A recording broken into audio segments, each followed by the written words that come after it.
told my son to man up. The next morning, his room was empty and I learned that sometimes the loudest cries for help sound like silence. I told my son to man up and stop making excuses.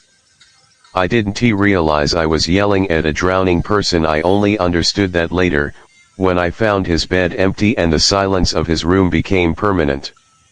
My son, Leo, was 23 years old. To the outside world and honestly, to me at the time he looked like a failure. I'm a simple man. I grew up in a time when hard work paid off. At 24, I bought my first house while working at a local factory. I drove an old, beat-up truck, fixed it myself, and never complained. That was the American way. Work hard, get a house with a white fence. Simple math. So when I looked at Leo, I didn't see struggle. I only saw laziness. He had a college degree collecting dust. He was glued to his phone all day, delivering food for some gig economy app, sleeping until noon. He lived in my basement, wore the same loose hoodie every day, and had a kind of emptiness in his eyes that I mistook for boredom. I was constantly on his case.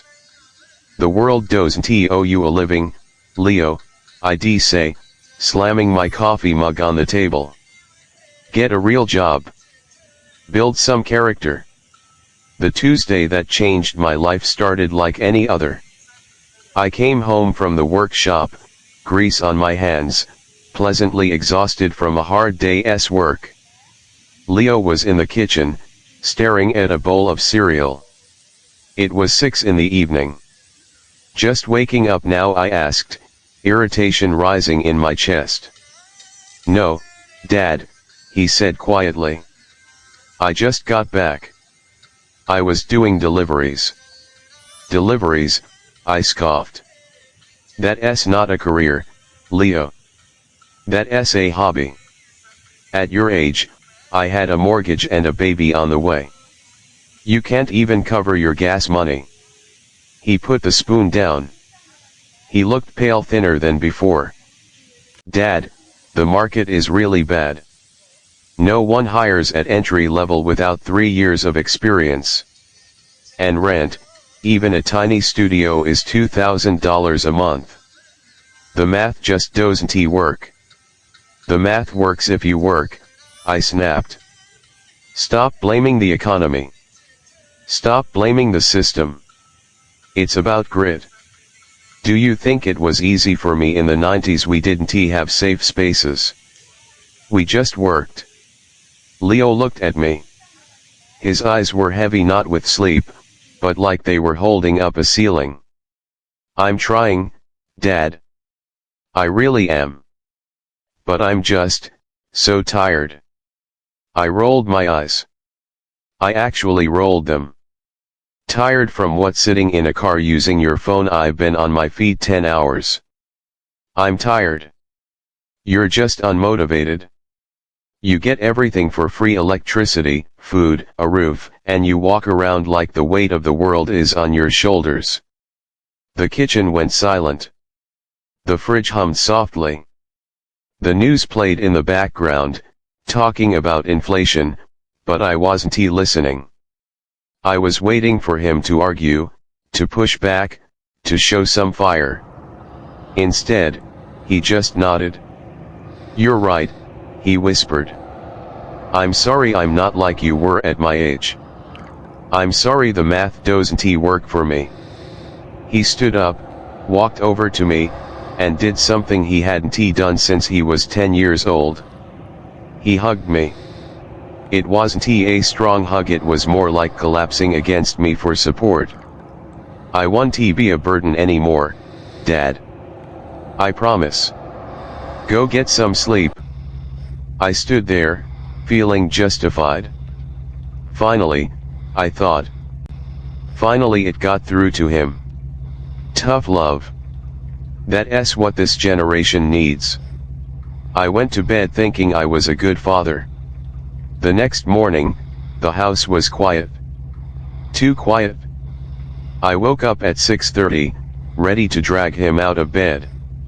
Today we were going to look for real jobs. I was going to drive him to the industrial park myself. Leo, get up! I shouted, banging on the basement door. No answer. I opened the door. The room was spotless. The piles of clothes were gone. The curtains were open. The bed was made with military precision. And on the pillow lay his phone and a folded piece of paper from his notebook. A cold ran through my spine sharper than any winter wind. Leo. I checked the bathroom. Empty. The backyard. Empty. The garage. My old pickup truck was gone. I ran back and grabbed the note. My hands were shaking so badly I thought I'd tear the paper. Dad, I know you think I'm lazy. I know you think I'm weak. I wanted to be a man like you. I really did. But the mountain you climbed doesn't have a path anymore. I applied to 400 jobs this year. I didn't tell you because I was ashamed. I drove 14 hours a day for that delivery app just to pay the interest on my student loans. I couldn't even touch the principal. You used to say save money. I tried. But when rent is twice what you paid and wages are half what they should be, saving feels like pouring water into a bucket with a hole in it.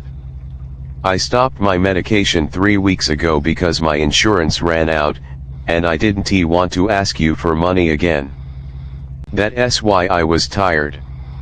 My mind was screaming, and I didn't have a volume button. You were right. The world is for strong people.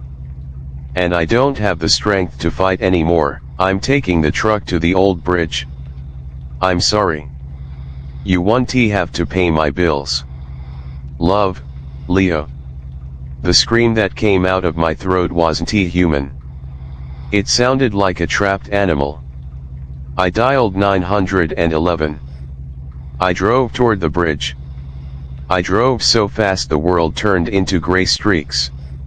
I saw the flashing lights before I saw the river. I saw the tow truck.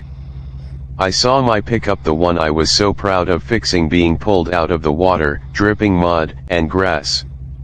I collapsed on the road. The officer who picked me up was about my age. He didn't say, everything will be okay. He just held me while I fell apart. 6 months have passed.